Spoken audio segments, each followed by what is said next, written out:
Hey everyone, welcome back to my channel. My name is Erin and today I am doing a chatty get ready with me with a palette bingo with the Natasha Denona Yucca palette, and I'm going to be talking about K-dramas. I've been watching K-dramas since about the beginning of the year and I have a lot that I have watched. Typically it takes me about 2 or 3 days to watch 16 hours worth of K-dramas. So my sleep patterns have been off for a while, but I am no regrets on that. So I want to preface this video by saying that I have never been to Korea. I am not part of their culture. I am just commentary on K-dramas and what I have seen about the culture and how maybe the K-dramas differ from reality. So these are just my opinions, my thoughts. Nothing is set in stone, and I am up for correction and any information if you guys are part of the Korean culture. So this is just me babbling about a new hobby that I have with watching these dramas. I will also do a little disclaimer that I do drop a couple curse words and the B word. I dropped the B word a couple times, so if there's little ears around, then maybe skip this video. If not, put this on in the background while you're doing whatever in your life. If you just want to hear somebody babbling in the background, I am all here for it. So I also did want to say at the beginning of this video that you guys helped me reach my goal of hitting 2,000 subscribers, and I am so freaking thrilled. You guys have no idea. So thank you to all of you out there who have found my channel over the past couple years and subscribed and helped me hit that goal before my birthday. So I am just thrilled. Thank you so much. I wanted to put that at the beginning of the video. I also mentioned it at the end that I am so thankful for you guys. So without a whole lot more blabbering, let's go ahead and do no makeup face Erin coming at ya, and we'll do a chatty get ready with me palette bingo talking about Korean dramas.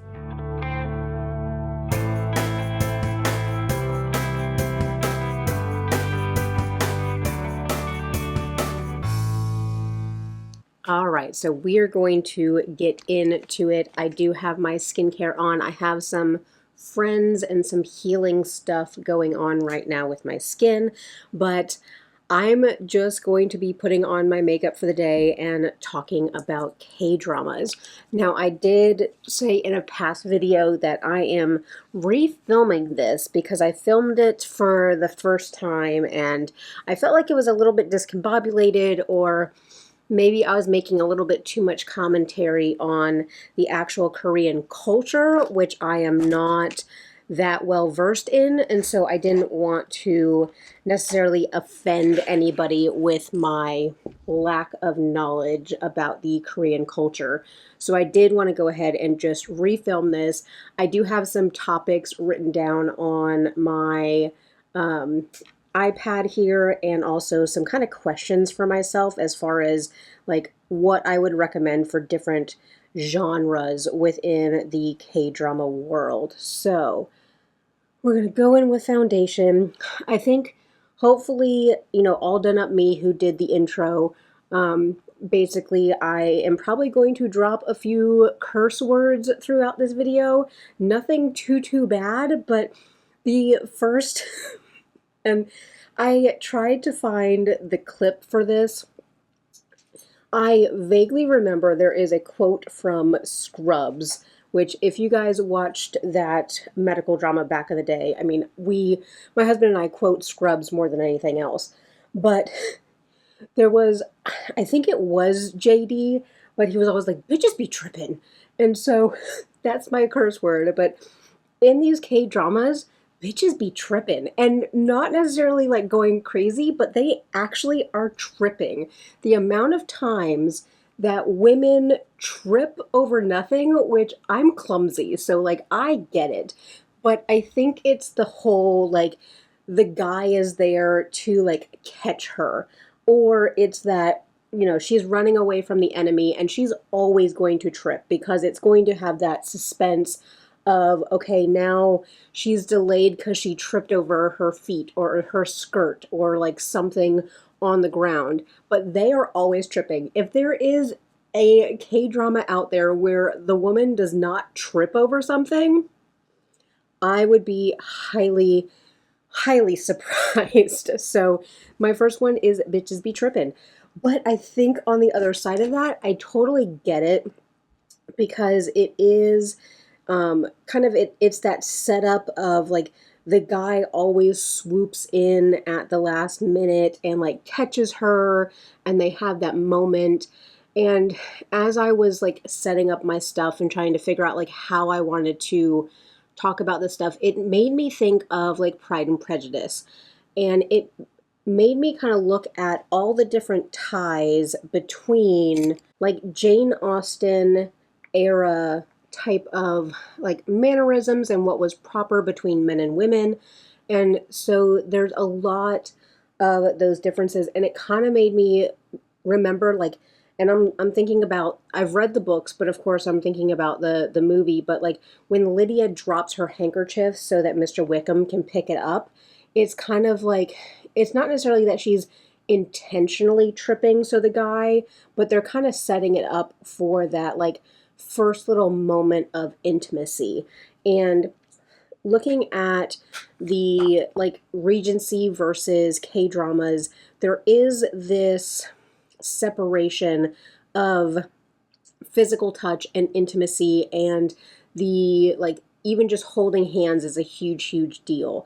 So I think that having the guy like catch her around the waist, and bless it, I wonder how many takes they have to do, because the amount of like angles that you get for a single like intimate scene like that, like if they are kissing or if he's catching her, you get like 4 different shots, like from 4 different angles. And I'm like, do we really need that? But it is their style.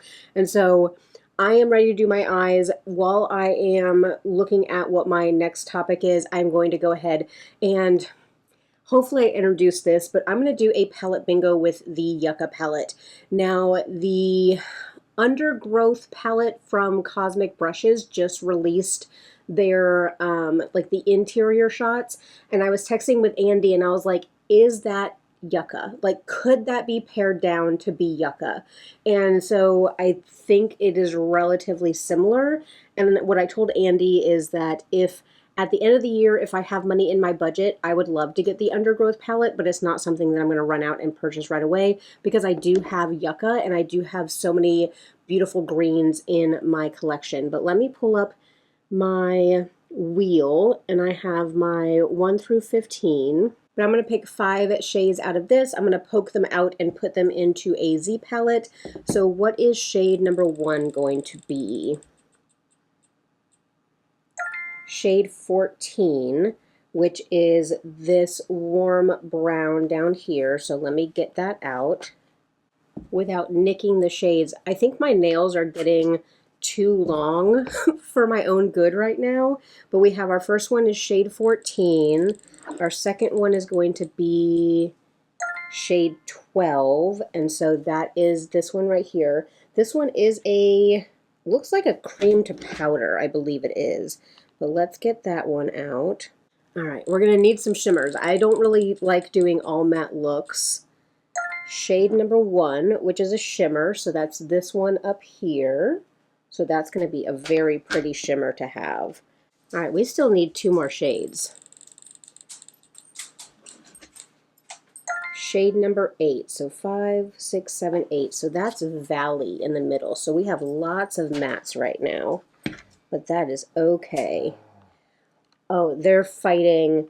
I bought a new toy the other day, and so Jane and Wash are fighting over the toy because they're both very jealous dogs. If I can get one more shimmer, that would be amazing. Shade 10, which is Ray. So that is another shimmer, and that will be beautiful. All right, so we got our shades picked out of the palette. Kind of not necessarily disappointed that we didn't get any of the greens, but I will definitely bring in some greens with my liners. But right now, this is the color story that we're working with.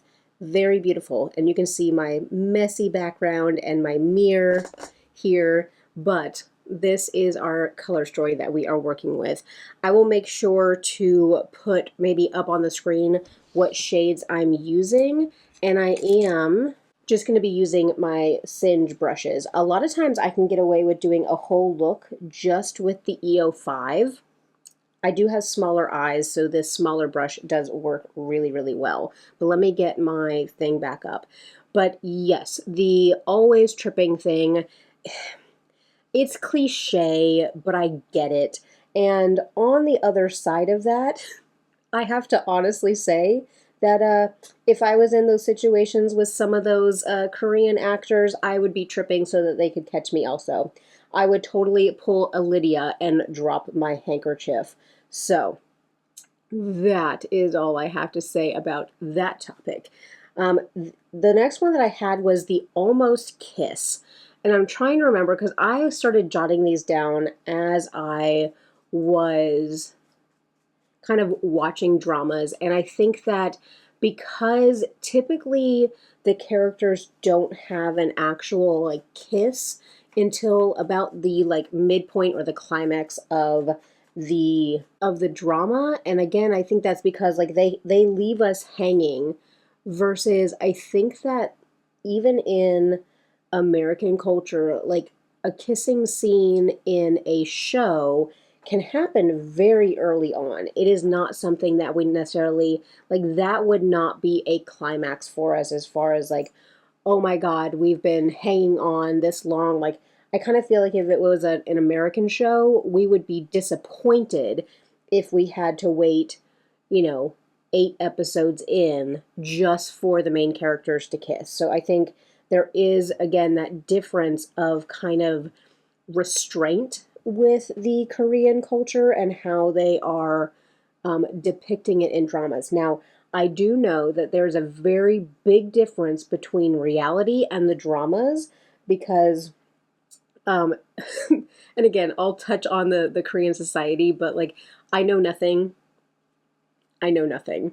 I know what the internet has shown me, and so the amount of hotels that you can rent by the hour in Korea compared to the United States, very different. Now, there are some more modern dramas that do touch on like the hookup culture and they touch on just how not everyone over there is as restrained within relationships or sexuality or sexual relationships, things like that.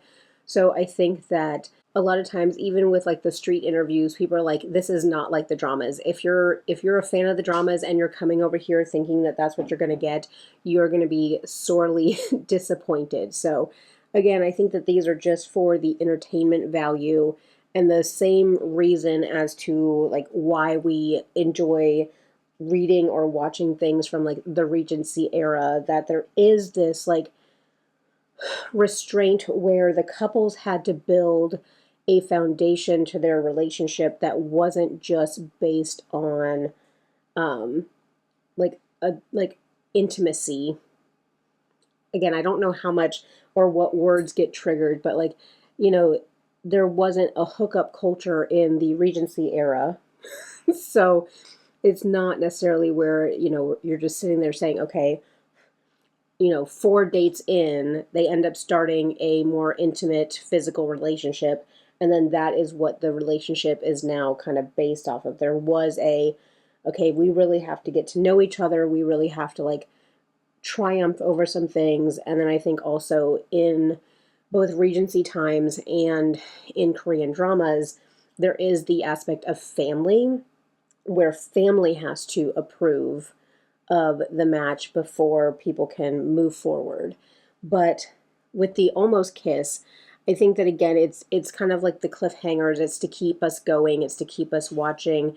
It is to create that like that sexual tension between the characters and kind of like leave us wanting more. So it's very, very clever. But piggybacking on that with the kissing, there is some of the Korean dramas that on Reddit, at least, they call it like the dead fish mouth kiss. So there's apparently certain networks or certain dramas that are aired during certain times that they can't show like full on kissing because apparently that would hinder the youths of Korea. But like I get it. Like if your kids are watching, you don't necessarily want a huge like make out session on the television. So there's some dramas, and I had to end up kind of like figuring this out because at first I was like, what is that? Is it just that is what they think kissing is? Like, what is happening? But during some of the dramas, they can't move their mouths whenever they kiss. So they just basically put their mouths together and then they just stay there until they have shot from 6 different angles. And then that is the kiss. And so that is just super, super, again, interesting to me because, again, I think that that takes away from the reality of it. And again, I am looking at this from an adult perspective who I don't have children, so I don't know as far as like what I would want my kids to be exposed to. But there is this like, are we setting people up for failure with kind of censoring reality of relationships?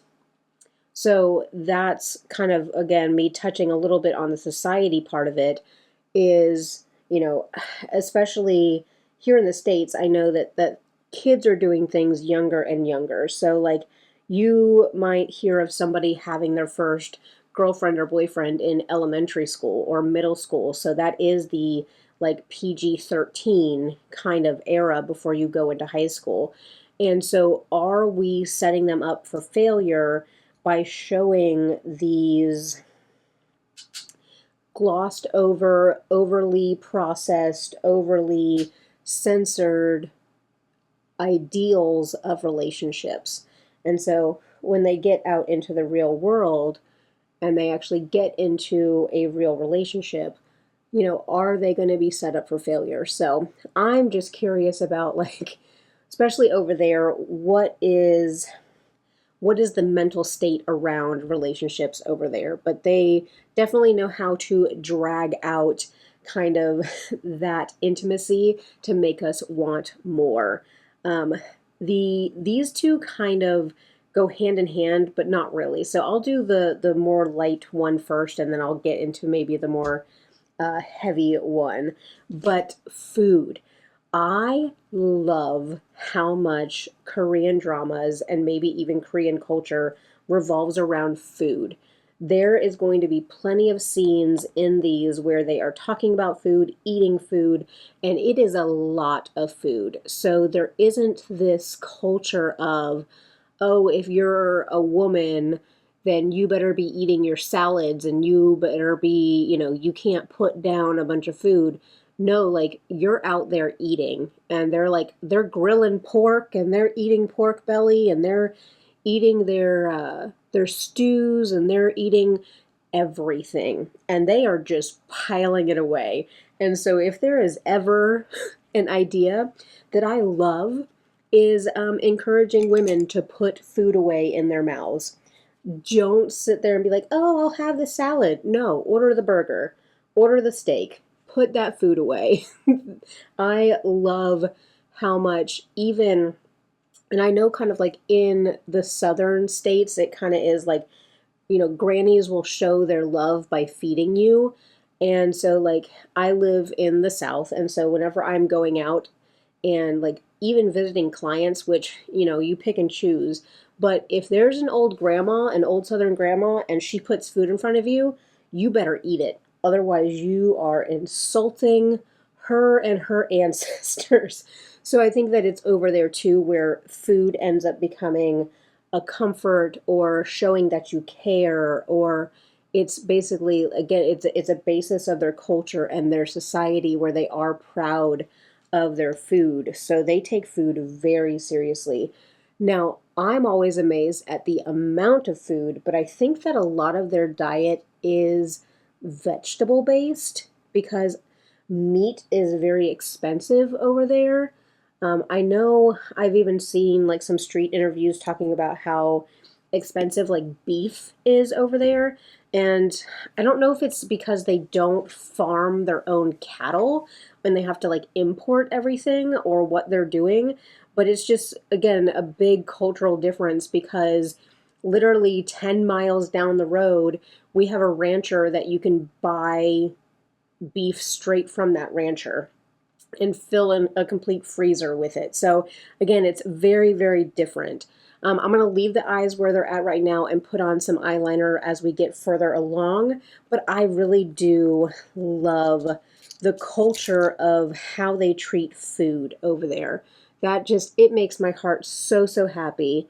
Now, some of the food, again, culturally between what our diet is typically here in the United States and what their diet is over there, some of the food I'm sitting there going, never in a million years would I put that in my mouth.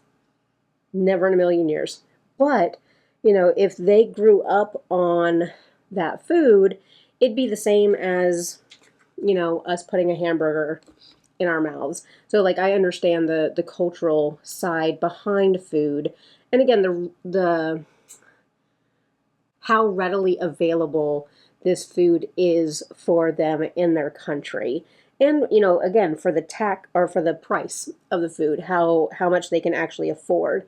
Because there's some days and some weeks where I can't afford to buy beef at the store. And it's just because of the fluctuating markets and just how much groceries cost nowadays. But I love what they do with food. On the kind of opposite side of that is the drinking culture. And that shocks me so, so much because I think that in the United States, if we saw somebody who was going out drinking every single night, waking up with a hangover every single day, like staying out until 3 o'clock in the morning drinking, like we would be concerned about that person's health and safety, thinking, you know, do they have an alcohol problem? Versus over there, that is completely normal for their culture. And it's even where in American TV, like there is a little bit of a stigma against characters drinking too much. And the character in an American TV show that drinks all the time might be considered the irresponsible one or the one that flies off the handle, and it's like the bad guy is the one that drinks all the time, or the girl who is, or the guy, I'm just making generalizations at this point, but like the person that is maybe emotionally unhinged or doesn't know how to deal with their emotions, then they're turning to alcohol. Versus, you know, in these dramas, the use of alcohol is just so normalized. And it makes me curious about like their health statistics. And I always mess up that word. It is my dyslexia. My mouth doesn't want to make those sounds, but I'm always wondering about the numbers of, you know, alcoholics or what they do if there is like an alcohol treatment type of thing over there, or and in because we use the DSM, so it has to be disordered. So it has to be affecting your life. It has to be something that you can't control to be something that is disordered. But if it's so ingrained in the culture, does it ever become disordered? And that's what I'm curious about, you know, just the differences between, I guess, how culturally we handle substances, like over, like in their dramas, like you'll never see somebody smoking a cigarette. You might see somebody holding a cigarette, but you'll never actually see somebody light a cigarette. And the one that I'm thinking of, it was Doom at Your Service. He kind of always had a cigarette that he was playing with, and he'd put it in his mouth, and he'd have his lighter, but he would never light it the entire time. So again, it makes me so, so curious about how they would stigmatize something, again, something as, you know, cigarette smoking, which again is horrible, bad for you, don't do it. My dad died of lung cancer because he smoked like a chimney, so I'm not advocating, but I think that smoking is a little bit more accepted here versus over there. Well, at least they're not showing it in their dramas, but I wonder how the actual like smoking culture is over there and how many people actually smoke cigarettes versus anything else compared to any other country. But it's just so interesting how they like almost glamorize, I was going to say glamatize, but no, glamorize drinking. And it just, again, it boggles my mind. And nothing against it. I mean, that's part of their culture. But I want to see the numbers on, you know, when it does become disordered, what they do for people with alcoholism, or alcohol dependency. I wonder what their cases of like cirrhosis and just like all the other things that come with alcoholism. And I'm just curious how they treat that as a country and as a culture, because it's so normalized. And I think the legal drinking age over there is 20, and so even then, they're drinking sooner than they are over here at 21. And that is assuming that somebody is waiting until the actual legal drinking age to drink. So it's so interesting how culturally we can have stigmas about certain things. And so I think that even in our culture, it is more socially acceptable to be promiscuous than it is to be an alcoholic. So it's just, I find it very fascinating. But again, my mind always goes back to, how does this affect society? How does these kids that are 20 years old getting out of high school, because they get out of high school when they're 20, um, it makes me wonder, like, what are they being set up for? And even the work culture and the kind of like, at some point, does a society norms become toxic for somebody's overall health and well-being? And again, I know nothing. I don't live over there. I don't live that life. I'm not in the culture, but I'm just so fascinated and wondering about it. But let's see here. Oh, here's a fun one. So if you guys are from my generation, back when like the Fast and the Furious movies were really popular, like when the first couple ones came out, everybody made fun of the stare and drive that Paul Walker did, and it's like he and again, I understand, like, they're not actually driving cars in these films and in these shows, but the stare and drives are just ridiculous. Like, I almost want to start timing them. But if you think about, like, taking your eyes off the road and how dangerous that is, and how quickly an accident can happen, yet they'll do, like, a 15, 20, 25, 30-second stare and drive where they're driving on the streets of like Seoul, and they're looking at the person in the passenger seat and having this conversation, or they're having like a longing stare. And I'm like, okay, at some point the stare and drives have to stop. Can we just stop that? Like, I don't, I, if my husband was driving and he was staring at me instead of looking at the road, I would be freaking out. So please, for all of us, let's stop the stare and drive. So this is kind of going into some things that are like, again, always in dramas. And if we think about like American TV, and what are some things that we always see in teenage dramas? Like, we always have the bad boy. We always have the popular cheerleader. We always have, maybe the alternative rock or emo person, like that everybody assumes that they do drugs. Like, what are those normalized kind of stereotypes or things that we see? Do we in our programs, do we see like, oh my God, a teen pregnancy? Like, what are those things? And so, I mean, I think it's adorable, but I wonder how much this is actually, part of what they actually do. But the piggyback rides, again, adorable, but usually it is like, okay, the girl drank too much, or she bitches be tripping, or she tripped and hurt her ankle, so now the guy has to do a piggyback ride for her. Sorry, I was getting a confirmation I have a doctor's appointment this afternoon, so. But the piggyback rides, and again, they're adorable and they are what they are, but it's kind of like you see it once and you're like, okay, you know, that's cute, that's fun, and then you see it over and over and over and over and over again. So they do not do the bridal carry. And I think again in our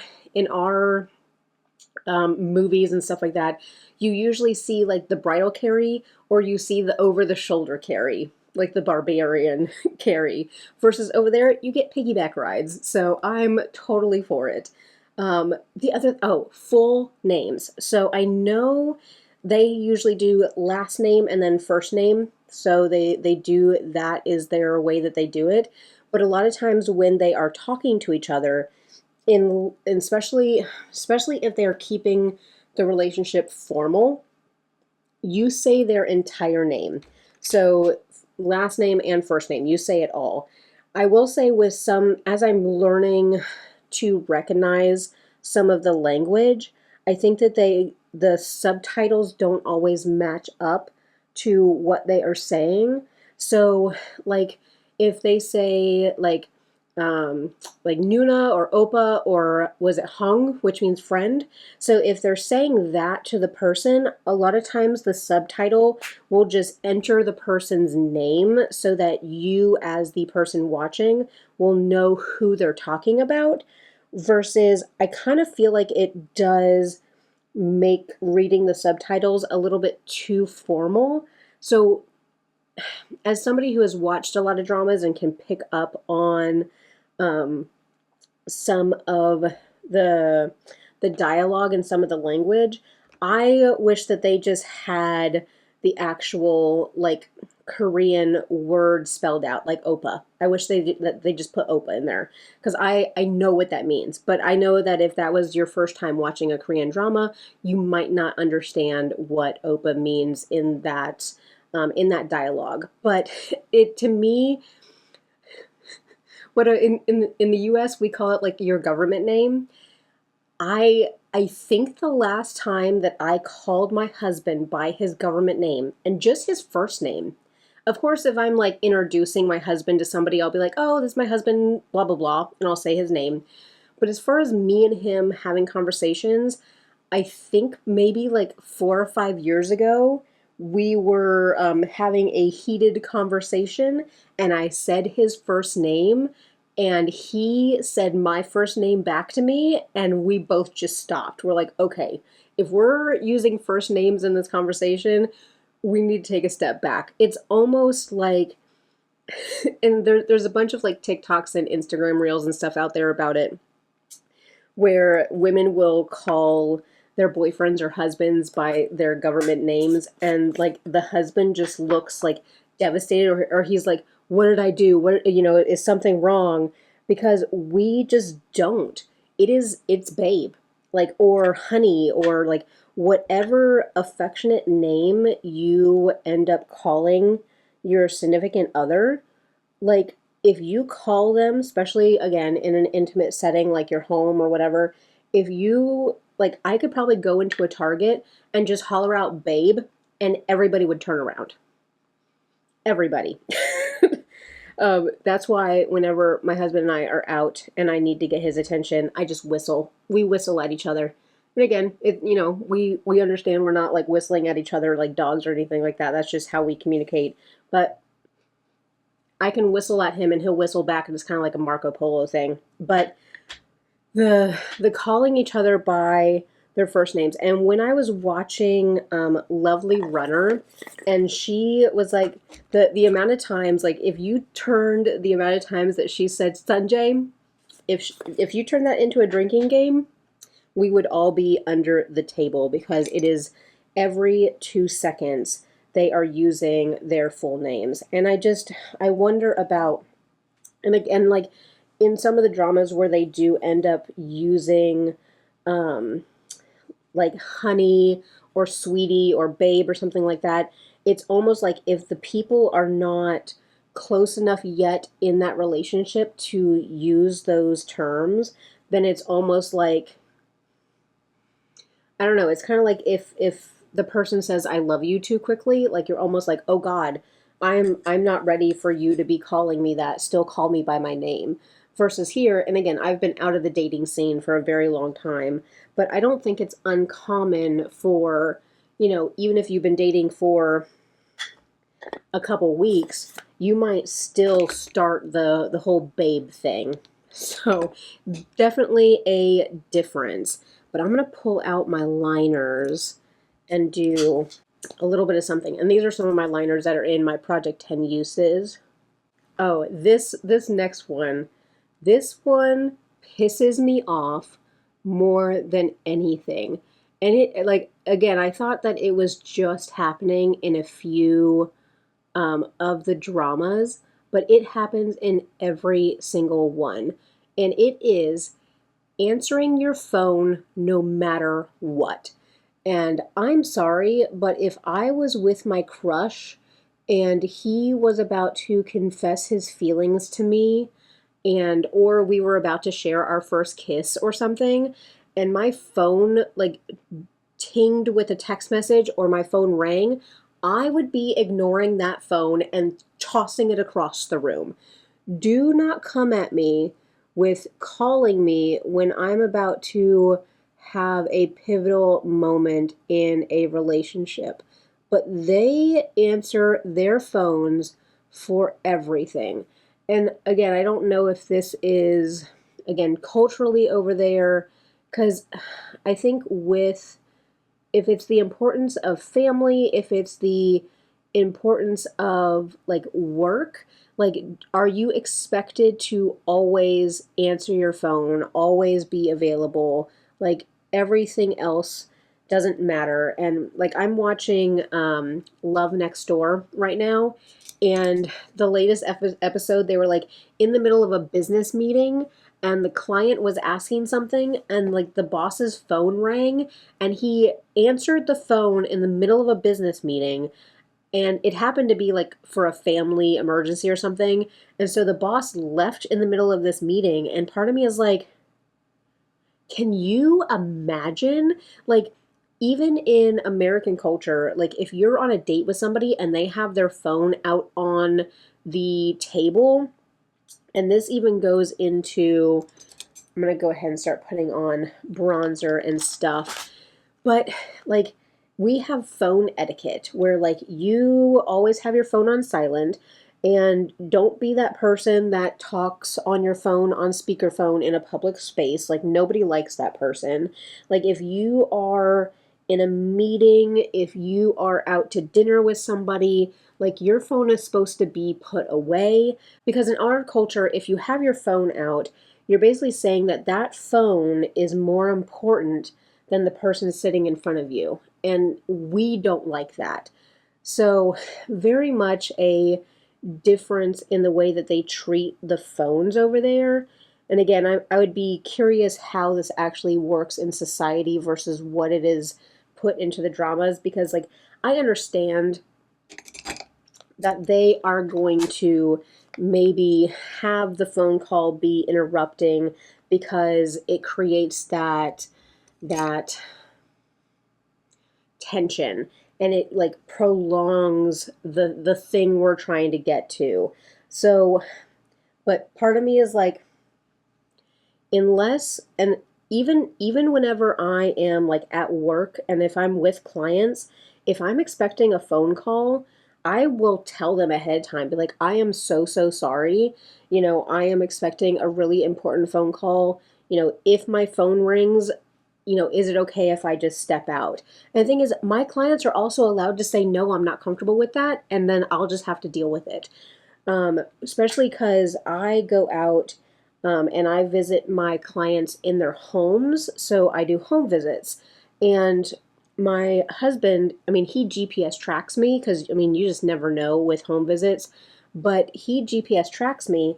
But even whenever I'm out at my home visits, if my phone buzzes in my pocket or my Apple Watch pings with a text message and I see that it's my husband, typically about like an hour into my visit, he'll text me to make sure I'm okay, because I text him whenever I get there. Then he texts me and asks me if I'm okay. And I tell them, I was like, oh, my husband is texting me. He's just making sure I'm okay. And I was like, I'm just going to text him back real quick and let him know that I'm good. And typically, my people are completely okay with that. And they're like, oh, it's so good that you guys communicate. It's so good. You know, you never know nowadays. So it's really reassuring that we do have like a phone etiquette versus, you know, over there, it almost is like, if you're in a doctor's appointment or you're in like a therapy session or you're in a business meeting and someone just like stops you mid-thought because their phone rings, again, I feel like that is stating that whatever is on that phone is more important than you. And I mean, I guess they don't have as many telemarketer calls as we do, because I will say the majority of the phone calls that I receive are not important at all. So definitely the answering the phone thing is very, very interesting to me. Let's see. Oh, I put here side quests. So this is actually a pet peeve of mine. And I have actually started fast forwarding through the side quests. So typically, and again, they're called dramas for a reason. They're kind of like soap operas, but they have this almost unnecessary, over dramatized like antagonist and villains. And so part of me is like, I don't care about that. I don't care. I don't care about the plotting. I don't care what the evil people are trying to do in the background. I don't care. It'll end up unfolding through the main characters.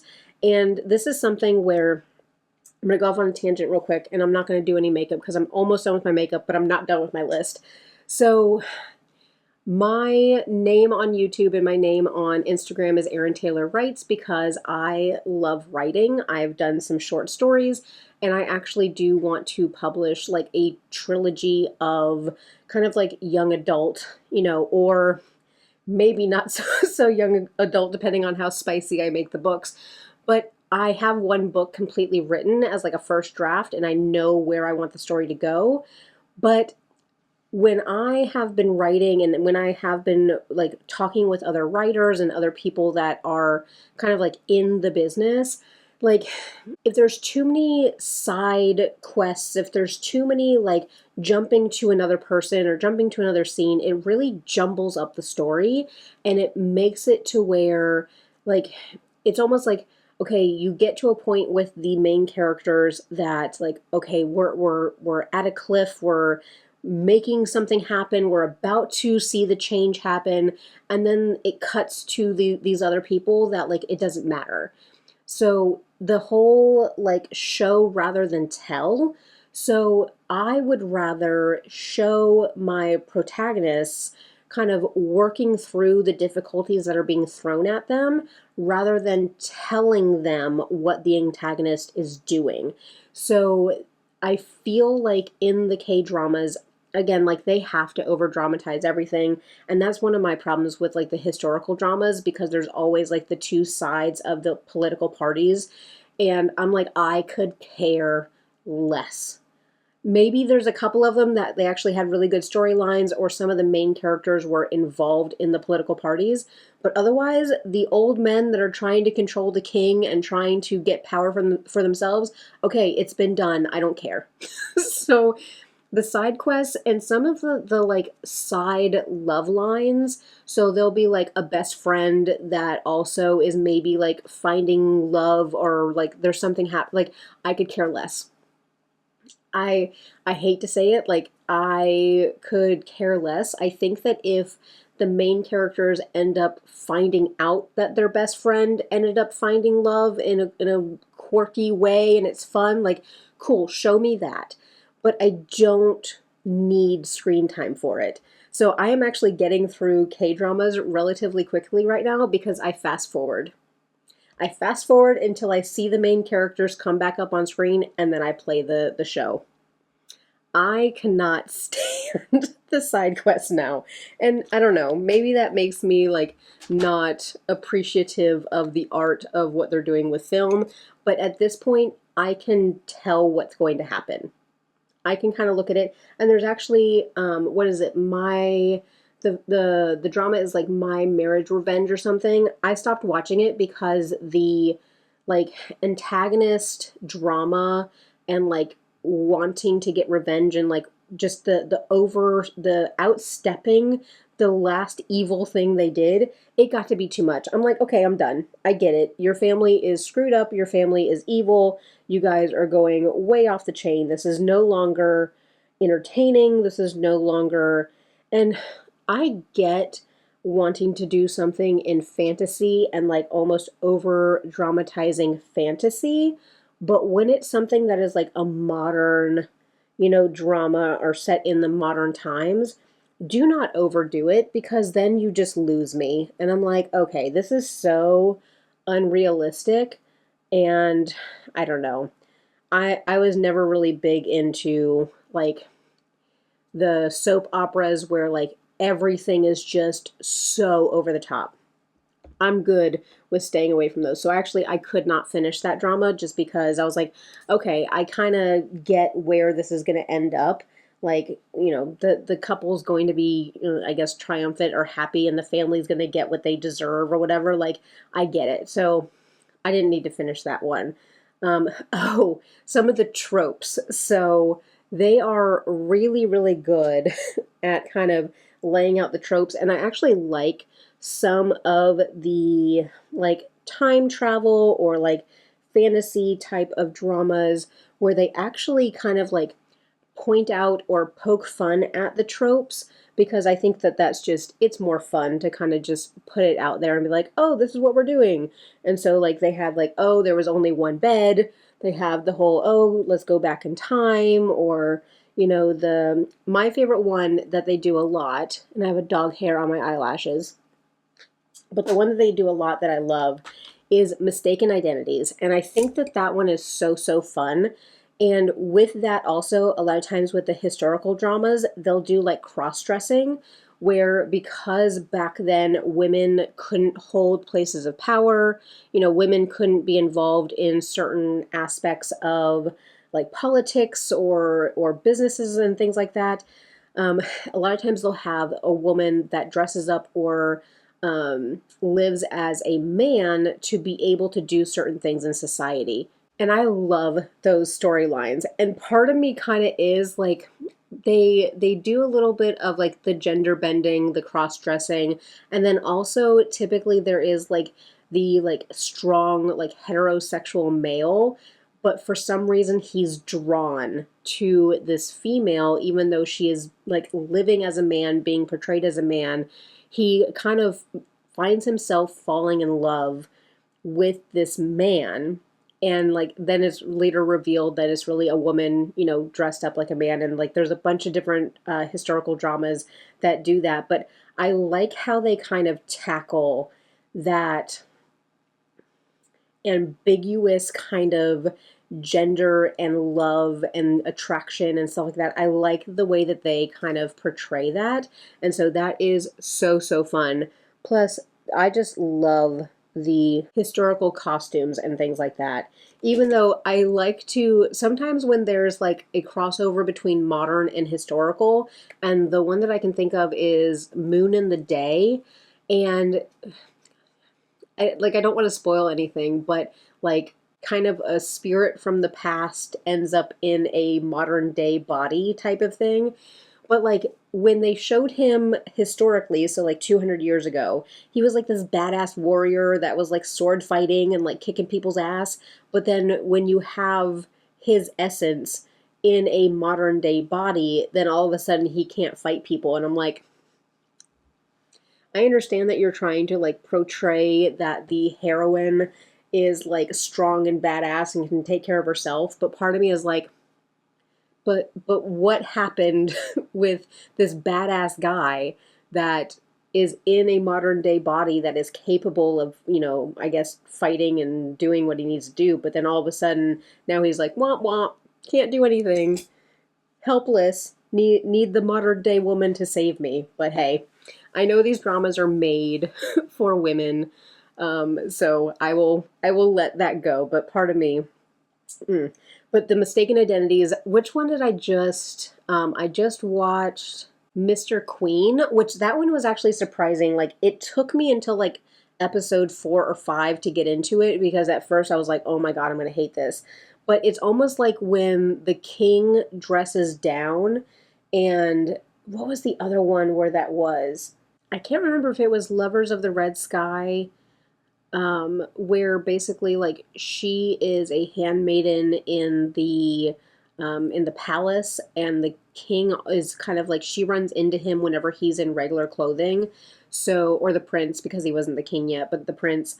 And so she kind of like talks back to him, and she's sassy, and he's intrigued by her, and they keep running in, and it's not until like 5 episodes in, it's kind of like, what is it, during the opening number from Beauty and the Beast, where she's like, and she doesn't realize that it's him till chapter 3, kind of like that, where she doesn't realize that this is actually the prince until later on. And so it's kind of like they form a relationship that is not based on his status or the bias of, and it's kind of like in those historical ones, like everybody is always groveling towards the king, and it's always the yes men, but finally there's this spunky person that kind of like isn't afraid to speak her mind and put him in his place, and it's like refreshing. And so that, I love those kinds of ones. They're so, so cute. But definitely I am loving the historical ones. And then also the Love in the Moonlight, that was a huge kind of like, not mistaken identity, but kind of like hidden identity type of ones. That is very, very fun. And then what is kind of going into the historical ones, this one is bitches always ending up on cliffs. So if you have watched any of the historical dramas, eventually that somebody, usually it's the woman, she will end up at the side of a cliff with a river below, and she was chased through the forest by whoever is trying to get rid of her, and she ends up at the cliff, and she has to make a decision of, does she jump over the cliff, or does she let them, get her? And so the amount of times, and I forget which one I was watching, but the person was getting chased through the forest, and I was like, oh, they're going to end up at a cliff. And literally the trees break and they run out and they're at the edge of a cliff. And I was like, see, told you, cliffs. So I think that like they literally do cliffhangers where it's like, okay, well, what's going to happen? Are they going to jump? Are they going to get captured? Are they going to survive? Which most of the time, if they jump over, they end up in the water and they survive. But it's just so interesting where they're like, okay, we need a way for them to escape and, not get captured by the guards or the, whatever. What are we going to do? Cliff. Let's cliff. And I was just like, I understand that Korea is hilly and has lots of mountains, but I'm like, man, they love to cliff it up. So them bitches always ending up at cliffs. If I'm ever being chased by somebody, I am thankful that in Florida, I would not end up at a 300-foot drop cliff. That is for sure. So those were all the topics that I had written down, but which I always go back in with my blush and kind of blend out my eyeshadow. So that is just what I'm doing now. But I wanted to go over, I wrote down some like questions as far as like what drama would fit this particular like scenario or category or whatever. So the first one is, what drama do I wish I could watch again for the first time? And I would say Alchemy of the Souls season 1. I actually long ago, I started watching Korean dramas at like the beginning of the year, and so not long ago, but like at the beginning of the year, I actually started Alchemy of Souls, and I got like 30 minutes into the first episode and I turned it off. I was not interested. So That one I probably should have hung in there because season 1 is amazing. I was not prepared for, and again, by episode 7, I started fast forwarding through some of the like the side quest type stuff. But the actual like main character storyline is amazing. And the main male actor, he's also very much easy on the eyes, and I love them in the historic costume. But I wish that I could go back and experience Alchemy of the Soul or Alchemy of Souls again. Season 2 was okay, and I understand why they did season 2, but I actually preferred the actress in season 1 versus the actress in season 2. So that's the one that I wish I could go back. A comfort drama. So this is probably the only drama that I have watched twice, and that is Captivating the King. And this is another one of the like mistaken identity where the main female lead dresses up as a man and ends up in a friendship relationship with the king. And that one is so good. And the main actors are so good. The actor that plays the king, he is I, I don't know. I think that his emotions and the way that he communicates and how he has power in his position as king is so interesting and so, again, just captivating. So, Captivating the King is my comfort drama. I would watch that one over and over. Action packed. So there is, there in the historical ones, there's some like sword fighting and stuff like that, but action packed. The drama My Name, that I typically don't like gangster type of like movies or shows, but that one was so good, and that one was also like the ending to that I was not expecting. That one is the one that threw me for a loop. So action packed. The My Name is so good. And it's also it has some spicy bits, which is not common for the dramas. They don't really have, they call them like bed scenes. So they don't really have a whole lot of like love scenes or bed scenes or anything like that. But that one does get a little bit of spice in it. But action packed, My Name was amazing. So most confusing. So this one here, I would put, and I know this one is super popular, but this one threw me for a loop. Let me put on my lip liner and then I'll tell you guys. Then I'm just going to do my Hourglass lipstick and then Lawless Gloss. So most confusing, and this one will probably be controversial within the K-drama sphere because I know this one is very popular, but there is the drama that is Queen of Tears, and I think the reason that I was confused about that is because the whole premise was that the guy ends up not liking his wife anymore because she turns cold towards him, so he's kind of like stuck in this marriage, and then they figure out throughout the drama like what's going on and how to maybe like reconcile or be good to each other. But in the flashbacks about their relationship, like she was very warm and comforting and excited, and then as soon as the wedding happened, like there was a switch that flipped in her, and she was like, okay, now we're all business. Now, I'm only using you for whatever. And to me, it was so confusing how they got from point A to point B.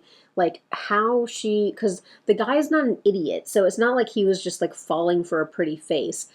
But I'm just curious how they got from them being in a relationship and acting lovey-dovey and then not explaining why the switch was flipped. That one was so I mean, it was a good drama, but just very confusing, and like I couldn't quite buy into the story that they were trying to sell. So that's my 2 cents about that one. Best historical drama. The Forbidden Marriage was good. Let's see. And that one was funny, but also good. That one I didn't really want to skip through a lot of the like side quests because it was relevant. But let me scroll back. Yeah, I would think I would need to say Forbidden Marriage. That one was really good. Also, like I said, Captivating the King was good. Then there is God, this one's on Netflix, and it's very, very popular. The King's Affection. That's another mistaken identity, like cross-dressing type of one, but that one was also very, very good. And then, let me see here. The best modern day, I really liked Hollow, which was about like AI, and like it was kind of action packed, but like it had to deal with AI. I really liked Hollow. And then Record of Youth, I think it shows like the backside of like Korean celebrities and how quickly society can turn on them for, whatever. There was just a big like controversy with one of the singers in BTS that I think everybody outside of Korea was like, what's the big deal? But like people in Korea were trying to cancel him. So now I know why Korean celebrities like invest in real estate, because their celebrity status can be taken away in a heartbeat because of social prejudice or something. It is so strange. Like if you think about what Robert Downey Jr.'s past was and how now he's like the American good boy, we are so much more forgiving of people having faults. And I think, let's see, the most gut-wrenching, and maybe this one was gut-wrenching because I watched this one when Malcolm was going through his issues and when Malcolm was diagnosed, but the red sleeve, I was not prepared. I was not prepared to bawl my eyes out. So that was the most gut-wrenching. The most like lighthearted one, I don't know, a lot of these are kind of, probably Her Private Life was very like heartwarming and very fun the entire time. Like there wasn't a bunch of like over heavy drama. Um, and then I guess like some honorable mentions, like I think the most profound kind of thing, like drama that kind of touched me, was Tomorrow, which was so good. The messages in it, the history in it, that one was so, so good. One that kind of left me like Crash Landing on You, because it has to deal with North Korea. So again, I'm not from Korea. I am not an expert on what is happening between North and South Korea.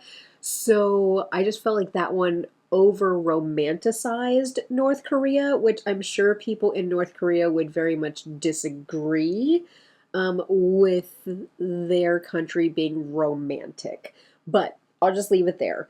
But there's so many amazing stories out there. I think sometimes some of them can get monotonous because there's only so many ways that you can tell a certain story.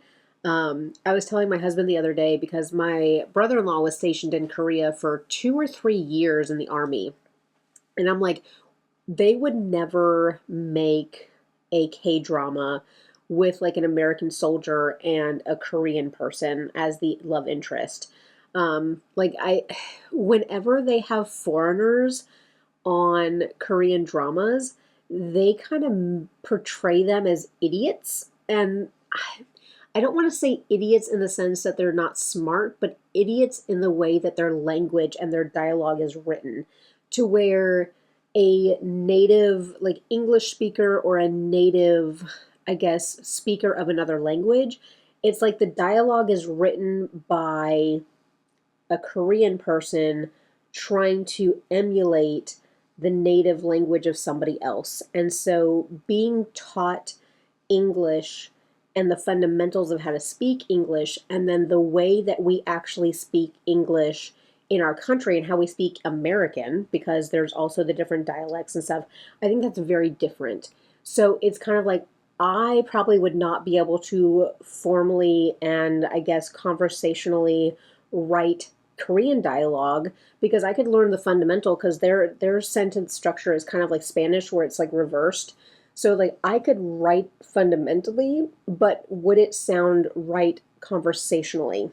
So I kind of feel like, you know, there's enough foreigners over there and probably enough Americans over there that doing a consultation on dialogue would not be hard. But I just don't think that they do it. And to me, part of me is like, I don't know, the way that each culture, the way that they portray different cultures around the world, part of me is like, I think that if and again, I know that we do this in America. This is just my off the top of my head. But if we were to portray another culture in film and we were to portray it poorly with a lot of stereotypes, I feel like we would get a whole lot more kickback on, you know, I guess disrespecting a culture versus other cultures around the world. There's not necessarily that societal push to be culturally sensitive and culturally respectful to other people. That's kind of that's just how I'm feeling about it.